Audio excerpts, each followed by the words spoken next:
Bonjour, bonjour à vous et merci de nous suivre sur Poly TV. Et merci encore de suivre ce premier numéro de Poly TV, l'émission Regard sur les temps actuels. Alors pour aujourd'hui, je ne suis pas seule, je vous rappelle que nous sommes live sur notre chaîne YouTube. Alors je vais seulement vous demander une chose, partagez le lien de ces lives sur les réseaux sociaux, sur Facebook, sur WhatsApp, sur Instagram, sur Twitter et invitez vos proches, vos amis à nous suivre aussi. Alors, je suis Ruth Omar à la présentation de cette émission et je ne suis pas seule aujourd'hui. J'ai un invité, c'est un homme sage, je l'appelle un homme sage, le professeur Kamana. Il est le directeur des recherches à l'Institut interculturel dans la région des Grands Lacs Pôle Institute. Bonjour professeur. Oui, merci d'avoir répondu à notre invitation d'aujourd'hui. Alors, sur ce plateau, nous avons quelques jeunes qui vont aussi intervenir et dire ce qu'ils pensent de la jeunesse d'aujourd'hui et aussi par rapport à la démocratie. Alors pour commencer, professeur Kamana, j'ai une petite question par rapport à la thématique d'aujourd'hui. Aujourd'hui, la jeunesse congolaise est en train de militer pour une nouvelle société. Alors comment analysez-vous cette lutte? Comment analysez-vous l'idée de la démocratie au sein de la jeunesse dans leur lutte?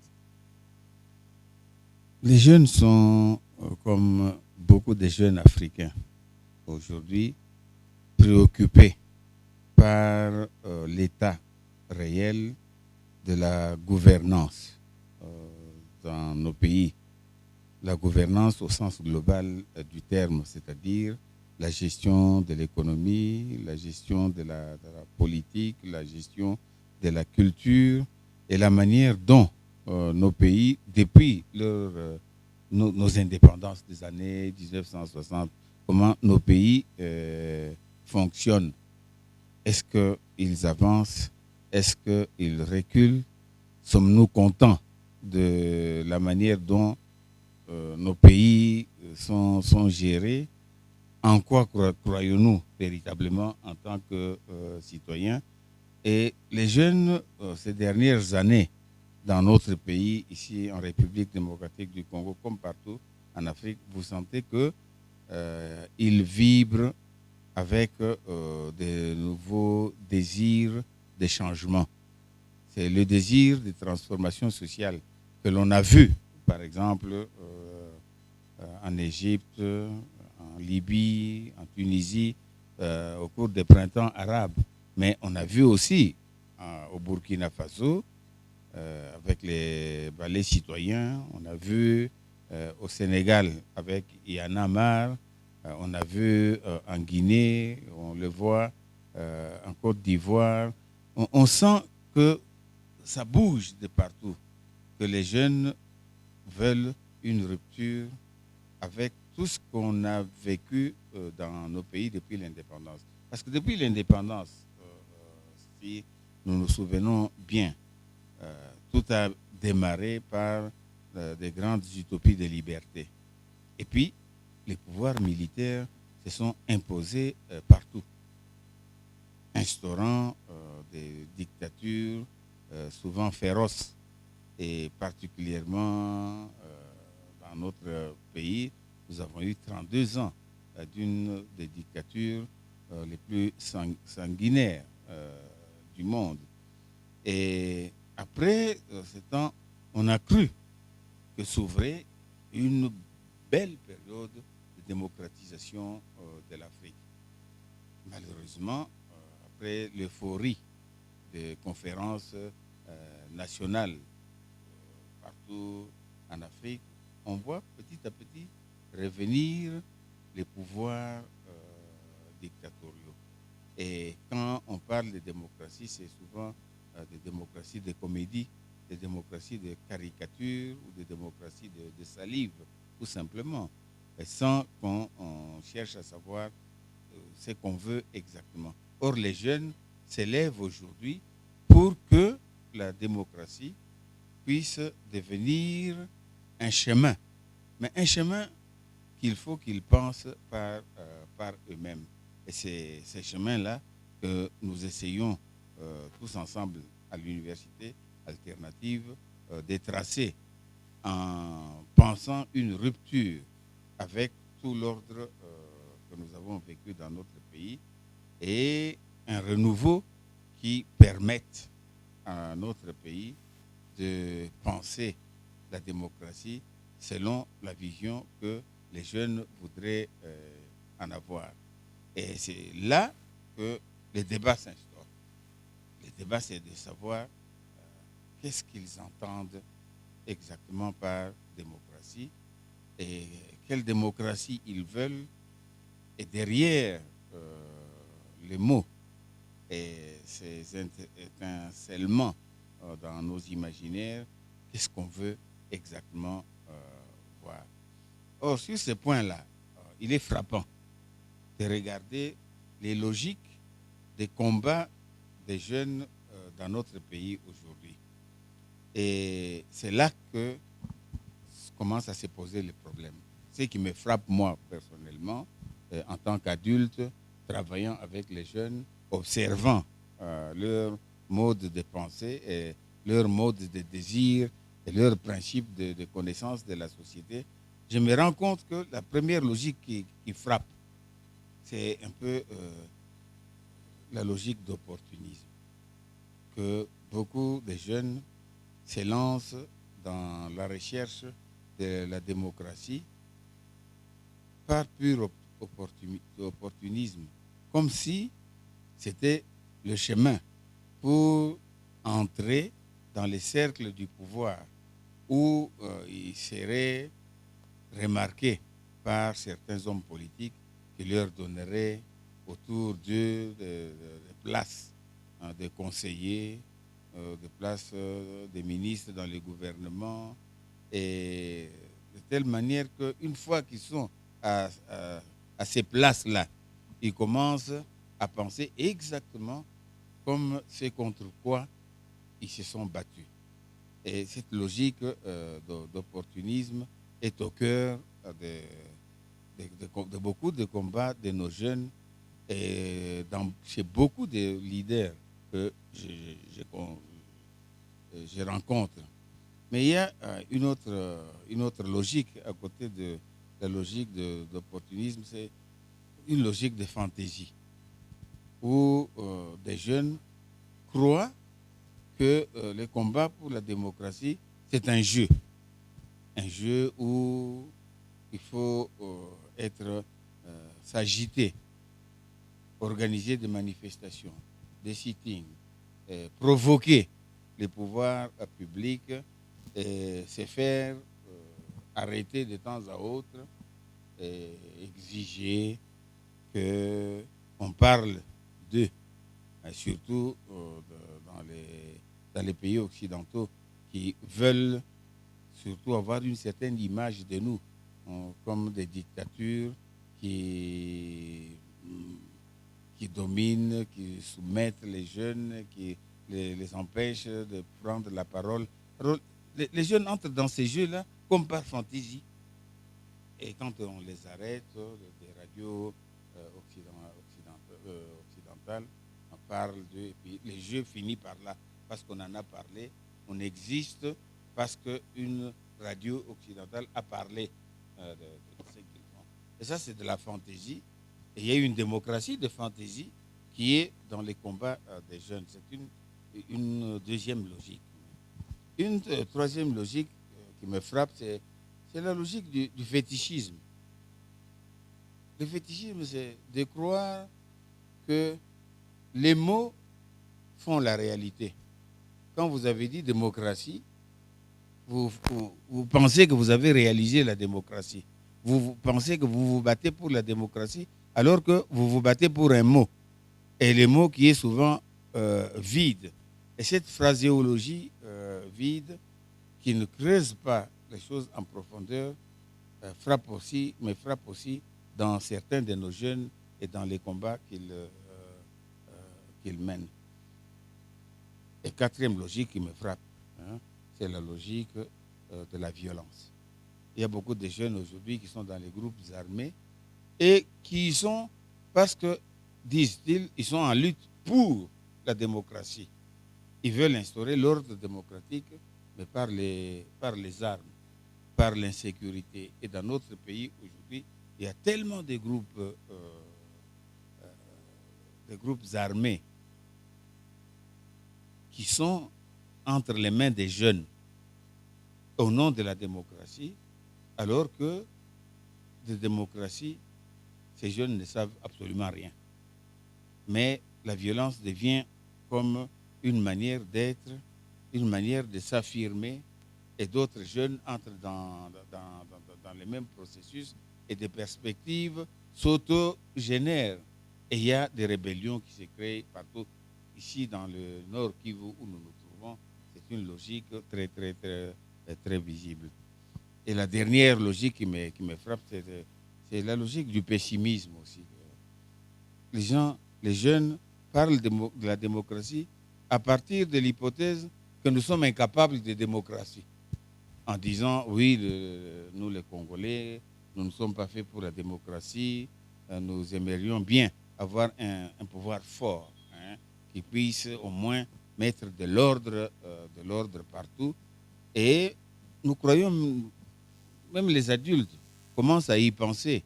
Regardez ce que nous sommes en train de vivre maintenant, quoi, pour pouvoir arriver à sécuriser notre région. Eh bien, on pense à l'état de siège. C'est la logique du pessimisme, c'est-à-dire nous ne pouvons pas faire autre chose qu'entrer dans l'ordre militaire pour arriver à un ordre qui serait l'ordre de la démocratie. C'est ça que je relève dans leur esprit. Mais ça, c'est parler seulement de la face négative de la recherche démocratique que les jeunes ont amorcée dans nos pays.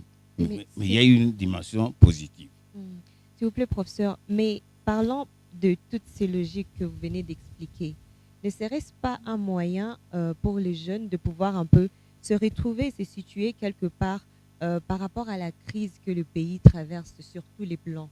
Par exemple, parlant de la logique du pessimisme, nous avons eu plusieurs expériences. Les jeunes ont vu des expériences dans le passé au point qu'ils se disent que peut-être qu'une telle situation ne peut pas changer dans les pays. Alors, ils vont avec ce qu'il y a. Est-ce que ce n'est pas à cause de ça que les jeunes, quand même, ils cherchent à se retrouver et aller de l'autre sens de la démocratie? Bon, ils cherchent à se retrouver, mais pour se retrouver, encore faut-il être sur le bon chemin. Mais ce bon chemin existe. C'est la dimension positive des luttes qui leur ont permis de prendre la parole aujourd'hui. Parce que si les jeunes prennent la parole aujourd'hui, c'est parce que des gens sont morts pour qu'ils prennent la parole. Et dans notre pays particulièrement, c'est parce que en 82, 13 parlementaires se sont levés contre l'ordre de Mobutu et ont créé l'UDPS comme deuxième parti politique. C'est cela qui a fait comprendre aux jeunes qu'on pouvait attaquer l'homme léopard qui était Mobutu et affirmer que la démocratie était un chemin pour le pays. Et beaucoup de jeunes qui sont entrés dans l'UDPS ont pris la parole parce que ces adultes-là les ont lancés sur ce chemin. Mais il faut alors comprendre que ce qui était en jeu, c'était le progrès social. Et la bataille, ce n'était pas la bataille du verbe, c'était la bataille de la transformation sociale. Et on peut se demander maintenant, est-ce que les jeunes sont dans la bataille de la transformation sociale par des projets concrets qui soient des projets de changement, non seulement de discours, mais des changements d'attitude et de création, je dirais de souffle de créativité parce qu'on veut faire autre chose. Ça, c'est le premier chemin. Et il y a des jeunes qui ont pris ce bon chemin. L'autre chemin, c'est si vous avez le souvenir des années 1990. Ce sont les années caractérisées par un groupe qui s'est appelé le groupe Amos. Le groupe Amos, c'était le groupe des chrétiens, des jeunes chrétiens, avec l'abbé José Mpundu, qui était la figure centrale. Et là, c'était de faire comprendre que la démocratie, ce n'était pas seulement les principes hérités des démocraties occidentales, par exemple de l'état de droit, hein, l'alternance, le contre-pouvoir, tous les discours que l'on reprend tout simplement comme ce qu'on a entendu dire. Non, il y avait quelque chose de nouveau dans le groupe Amos, c'était de comprendre que la démocratie exigeait la reconnaissance d'une transcendance de certains principes qui exigeait que le Congolais se réfère à quelque chose de supérieur à la vie de tous les jours. C'est pour cela que ce sont les églises qui se sont engagées là-dedans. Et on a vu les marches des chrétiens. Par exemple, la marche du 16 février, mais c'était une marche avec des chapelets, avec la Bible, avec des chants religieux. Et tout cela pour affirmer que la démocratie exigeait des valeurs et des valeurs de transcendance et des valeurs de solidarité et des valeurs qui nous remettaient nous-mêmes dans nos traditions des ancêtres, qui n'étaient pas des traditions de dictature, mais c'était des traditions de solidarité pour construire une autre société. Une autre société. Beaucoup de jeunes se sont lancés dans cette dynamique-là. Et ça, c'était une bonne voie. La troisième dynamique dans laquelle des jeunes se sont aussi engagés, c'est la dynamique des mouvements citoyens. Et les mouvements citoyens sont devenus des mouvements de contestation, mais aussi des mouvements de résilience pour montrer que nous sommes capables, nous Congolais aujourd'hui, avec les jeunes qui se mobilisent, nous sommes capables non seulement de contester, mais de montrer notre pouvoir de résilience et d'engagement sur la voie de la renaissance africaine. Et là, ça devient non seulement un problème congolais, mais c'est un problème de toute l'Afrique, de tous les jeunes qui cherchent maintenant à créer des réseaux de contestation, des réseaux de créativité et de pouvoir ainsi, par exemple, ce que Kémy Séba a fait pour l'Afrique de l'Ouest en luttant contre les francs CFA. Mais ça a été repris ici au Congo et les jeunes se sont lancés dans cette bataille de la liberté économique. C'est la même chose, la contestation des troisième mandats hein, en Côte d'Ivoire ou en Guinée. On a vu les jeunes Congolais se lancer dans cette direction et exiger aussi qu'il n'y ait pas de troisième mandat pour le président Kabila. Et ces mouvements citoyens, c'est une autre manière d'insérer les utopies d'une démocratie, mais qui soit une démocratie pensée par les Africains, imaginée par les Africains, et qui ouvre des perspectives pour l'Afrique. Et ce n'était pas une démocratie copiée, collée, mais une démocratie de la créativité. Il y a des jeunes qui sont sur cette dynamique. Alors si vous saisissez bien, nous sommes sur la voie où les logiques négatives que j'ai commencé à désigner sont combattues par les logiques positives pour arriver à une démocratie, non pas seulement pour le Congo, mais pour toute l'Afrique, à partir des valeurs culturelles africaines et de l'ouverture de l'Afrique à tout ce que le monde peut avoir de positif pour nous et de ce que nous avons de positif pour l'ensemble de l'Afrique et du monde. C'est comme ça que les problèmes se posent et nous sommes aujourd'hui dans cette lutte-là. D'accord. Je rappelle à nos téléspectateurs que nous ne sommes pas seuls sur ce plateau de Poli TV. Il y a quelques jeunes de l'université alternative. Alors, je veux prendre la réaction de certains jeunes qui sont ici sur place. Je commence par Hubert. Oui, merci beaucoup, professeur, pour la présentation.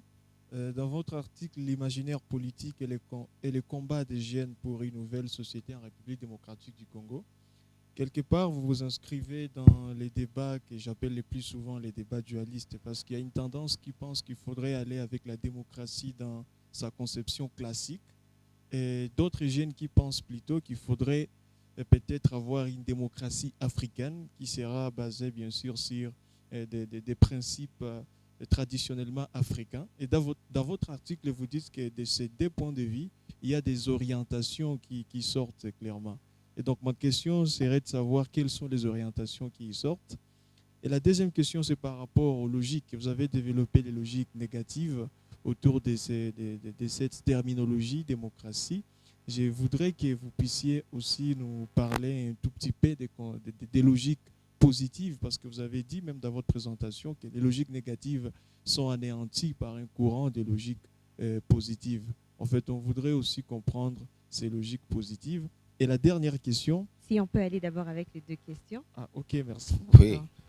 Bon, il faut dire d'abord que dans la manière dont nous pensons la démocratie aujourd'hui, les vrais problèmes pour nous, Africains, c'est de savoir à partir de quelle base de fond, à partir de quel limon nous sommes appelés à penser le concept de démocratie chez nous. Vous parlez de la démocratie classique, mais la démocratie classique nous renvoie directement à la Grèce antique. Et la Grèce antique, cette démocratie tant vantée, on oublie que c'était une démocratie d'élite, avec des gens qui étaient des citoyens reconnus comme citoyens parce que une grande partie de la population était composée d'esclaves. Et ces esclaves travaillaient pour permettre à une certaine élite de vivre dans l'aisance et de pouvoir alors parler des principes démocratiques, mais qui n'étaient pas pour les pauvres. Est-ce que la démocratie à l'occidental a changé sur ce point-là? C'est la démocratie des pays occidentaux qui s'affirment comme des démocraties parce qu'il y a toute une partie du monde qui travaille pour les sociétés occidentales. C'est ça la signification de l'esclavage chez nous. Nous avons travaillé pour que la démocratie occidentale s'affirme, s'organise, mais sur la sueur et le sang de nos ancêtres. Est-ce que, quand nous disons démocratie, nous pensons que nous voulons avoir une partie de notre peuple qui serait l'élite et l'autre partie qui serait des esclaves, comme dans la Grèce antique? C'est non. Alors, nous devons commencer à dire, puisque les principes que nous admirons dans la démocratie occidentale sont des principes que nous croyons être universels, il faut alors qu'ils soient applicables par tous et pour tous, aussi chez nous. C'est ça la dimension que nous réclamons. Que ce soit non pas une démocratie d'élite par rapport à des esclaves, mais une démocratie pour tout le monde. Ces principes-là, on ne les remet pas en cause. Mais ce que nous remettons en cause, c'est quand, par exemple, dans les milieux occidentaux, un président comme Jacques Chirac disait que la démocratie, c'est un luxe pour les Africains. Les Africains sont habitués à des dictatures. Alors, il faut qu'on soutienne ces dictatures. C'est ce qu'on a fait depuis notre indépendance jusqu'au début des années 1990. On a voulu soutenir les militaires. Et les militaires sont venus au pouvoir parce qu'ils étaient soutenus par les démocraties occidentales. Aujourd'hui, nous disons non. Alors, on nous pose la question, et vous cherchez alors votre démocratie où? Eh bien, nous la cherchons là où la Grèce l'avait cherchée, c'est-à-dire dans l'Égypte pharaonique, là où les principes de vie étaient les principes fondés sur la Ma'at, c'est-à-dire le règne du juste, le règne du bien, le règne du beau, et le règne des relations humaines harmonieuses. Tout cela que la Ma'at représente, c'est aujourd'hui, en termes modernes, c'est le règne de la science, c'est le règne de l'écologie, c'est le règne des droits humains et c'est la capacité de construire des sociétés où tout le monde puisse se sentir à l'aise dans les relations avec les autres. Et ça, c'est de chez nous. Et nous cherchons là où les Occidentaux l'avaient cherché. Et nous retrouvons maintenant toute notre histoire pour pouvoir penser une démocratie africaine à partir des valeurs africaines contre ce qui s'est vécu comme démocratie d'élite par rapport à ce que nos ancêtres ont subi et que nous continuons de subir jusqu'ici dans l'organisation mondiale de l'économie, de la politique et même de la culture mondiale aujourd'hui. Ça, c'est la réponse à votre première question. Mais la dernière question, justement, quelles sont les orientations positives? Les orientations positives, c'est de dire, nous voulons aller vers une démocratie intégrale qui a comme base l'Afrique dans son ensemble.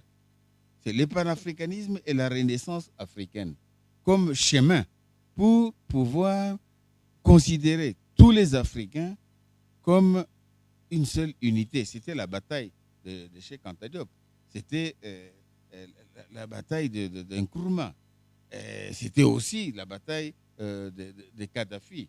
Et c'est la bataille de beaucoup de jeunes aujourd'hui qui sont dans les mouvements panafricanistes ou afrocentristes. C'est cela l'horizon. Et cet horizon, ce n'est pas seulement pour nous, c'est aussi l'horizon de la démocratie d'altermondialisation.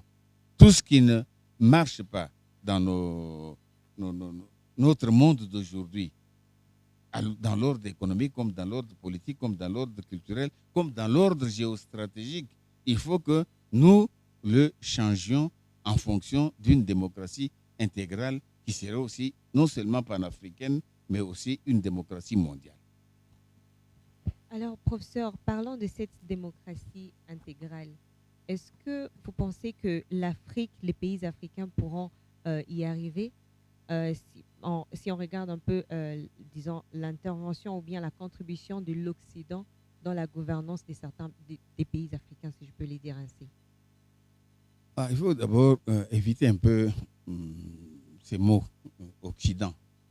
Je l'ai utilisé, mais je l'ai utilisé en sachant ce que je veux dire. Il n'y a pas deux blocs, hein, l'Occident et puis l'Afrique. Aujourd'hui, nous sommes dans une situation de multilatéralisme où ce qu'on a appelé l'Occident, comme ce qu'on a appelé Afrique, ne peuvent pas se concevoir sans, par exemple, la Chine, sans l'Inde, hein, sans les pays, les BRICS, sans d'autres zones du monde, d'autres pôles de puissance aujourd'hui qui entrent en jeu pour qu'on repense les relations. Donc, nous ne pouvons pas penser notre relation rien qu'avec avec l'Occident. Il faut d'abord savoir que cet Occident, quand on dit nous, Occident, nous avons aussi là-bas beaucoup de cet univers-là qui sont dans nos luttes, qui sont avec nous, qui pensent comme nous et qui veulent changer le monde selon les valeurs en lesquelles nous avons notre confiance. Donc il y a un inter-Occident-Afrique qui constitue un autre pôle pour lutter contre les forces, je dirais, du mal. Et ce sont ces forces du mal que vous avez en esprit quand vous dites les Occidentaux interviennent. Ils interviennent parce qu'il y a aussi des Africains qui sont parmi les forces du mal en lien avec d'autres forces du mal qui sont là-bas. Nous sommes dans un monde maintenant où les forces du bien et les forces du mal combattent. Et c'est la démocratie, c'est l'ensemble des forces du bien contre les forces du mal, des forces de l'humanité contre les forces de la dictature. On pourrait même dire des forces du bien, ou même plus exactement des forces de la bonté, comme les forces maléfiques, les forces de Dieu contre les forces de Satan. On pourrait arriver à un dualisme de ce type-là.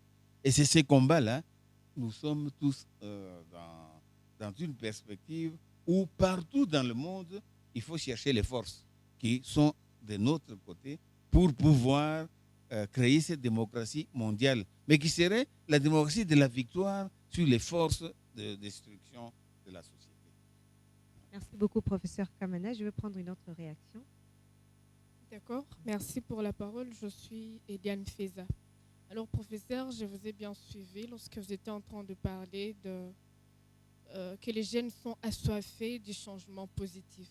Et c'est là où vous avez fait recours à la notion de la démocratie. Alors, professeur, je voulais savoir, pensez-vous que pour accéder au changement positif de nos communautés ou nos pays, il nous faudra seulement recourir à la démocratie? Ou pensez-vous qu'il n'y a pas un autre moyen qu'on peut utiliser pour accéder à ces changements positifs sans toutefois recourir à la démocratie? Vous prenez la démocratie comme un mot et vous concluez qu'il faut se débarrasser de ces mots pour trouver peut-être d'autres mots qui nous permettraient de penser autre chose. Mais la démocratie, ce n'est pas un mot. Hein. C'est l'expression de désirs les plus profonds de l'humanité entière pour pouvoir vivre comme humanité. C'est l'autre mot pour dire humanité. Et cela s'attaque à tous ceux qui, d'une manière ou d'une autre, détruisent l'humanité de l'homme. Partout où l'humanité est écrasée, on va parler démocratie. Ça veut dire on va lutter contre les forces qui écrasent. Partout où, comme en Afrique, les populations, les peuples souffrent de faim, souffrent de famine, souffrent de dictature. Nous disons démocratie, c'est l'autre mot pour désigner ces réalités-là. Mais ce n'est pas seulement des mots, c'est des actions pour que la réalité change fondamentalement. Or, en Afrique, nous avons tendance à nous accrocher aux mots et puis à l'accrocher à la civilisation occidentale. Et voyant ce que l'Occident a fait dans notre propre histoire, nous refusons de croire qu'il y a un autre Occident qui est avec nous pour pouvoir construire le rêve d'une humanité nouvelle. C'est cela la démocratie, ces rêves-là. Et entrer dans ces rêves, ce n'est pas pour pouvoir dire est-ce qu'il n'y a pas autre chose que la démocratie pour pouvoir, osons les mots, nous développer. Parce que c'est de cela qu'il s'agit dans nos pays aujourd'hui, lier la démocratie au développement. Mais la question ne se pose pas en ces termes-là. La question, c'est de savoir tout ce qui est fait pour qu'un être humain soit un être humain véritablement. Pour qu'une société humaine soit une société humaine véritablement. Est-ce que nous pouvons l'accomplir chez nous ou pas? Est-ce que nous pouvons l'accomplir avec les autres dans le monde entier ou non? Et si nous disons que nous devons le faire, alors nous affirmons que la démocratie, c'est le principe pour dire ces choses-là. Et c'est un ensemble, non seulement des mots, mais c'est un ensemble de pratiques. Et ces pratiques-là, nous devons les accomplir chez nous. Parce que ce sont des pratiques vitales pour une vie qui soit une vie de bonheur partagé.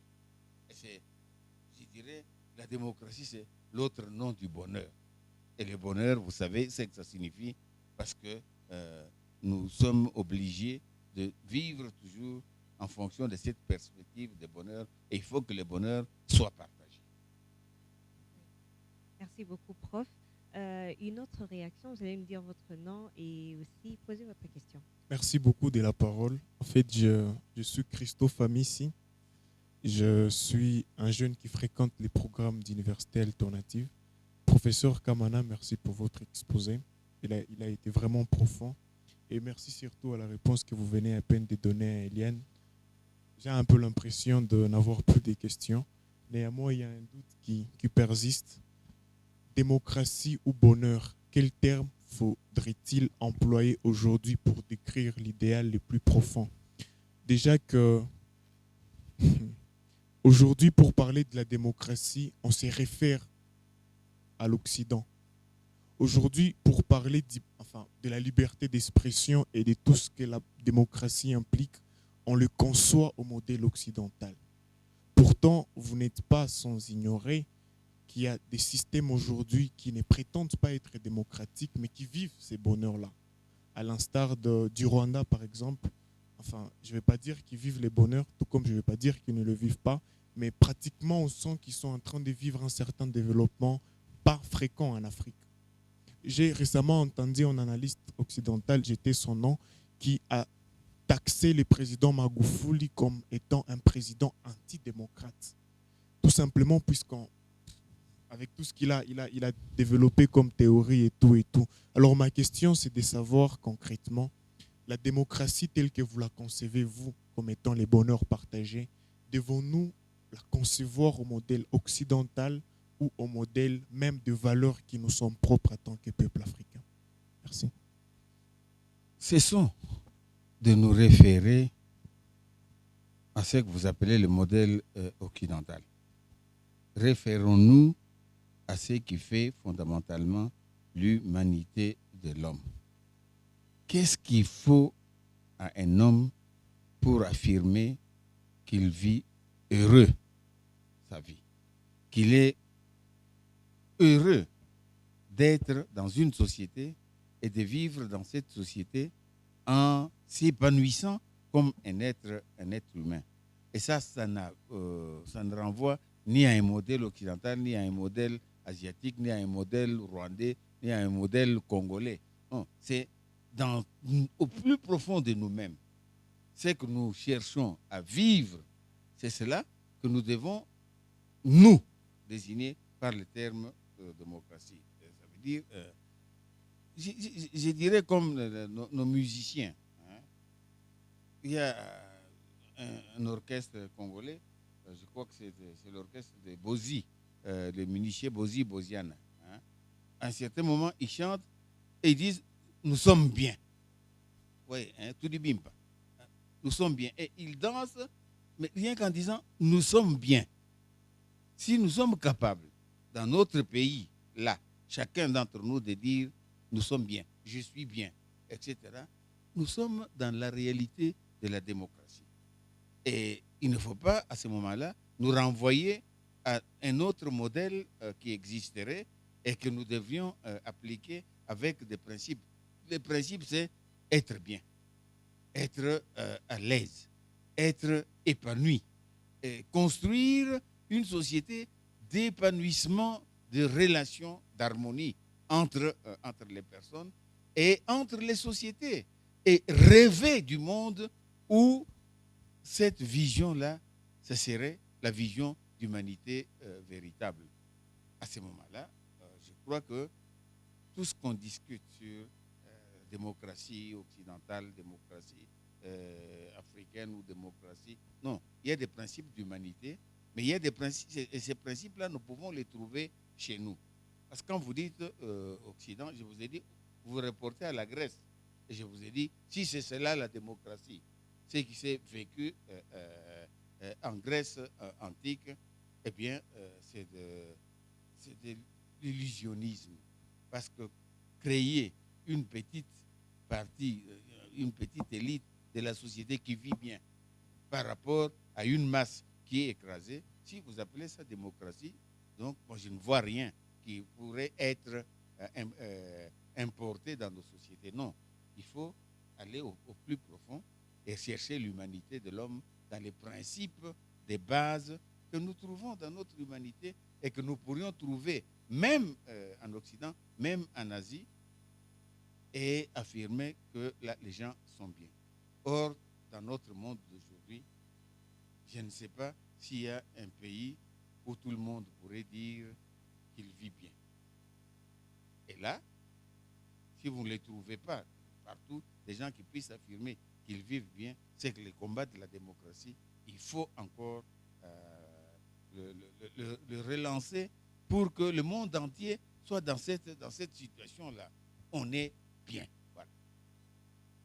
Merci beaucoup, professeur. Les débats deviennent de plus en plus intéressants, mais malheureusement, nous arrivons à la fin de cette émission. Gardez vos questions pour vous. Vous pouvez même les mettre, les mettre en commentaire sur notre page Facebook, Poly Institute, sur Twitter, sur Instagram, sur Facebook, sur YouTube. Mettez vos questions et vos commentaires dans la place de commentaires, bien sûr. Et nous pourrons aussi y répondre. Merci beaucoup, professeur Kamana, d'avoir répondu à notre invitation. Aujourd'hui, pour ce tout premier numéro de l'émission Regard sur les temps actuels, nous arrivons à la fin. Et merci à vous de l'avoir suivi. Alors, à la prochaine.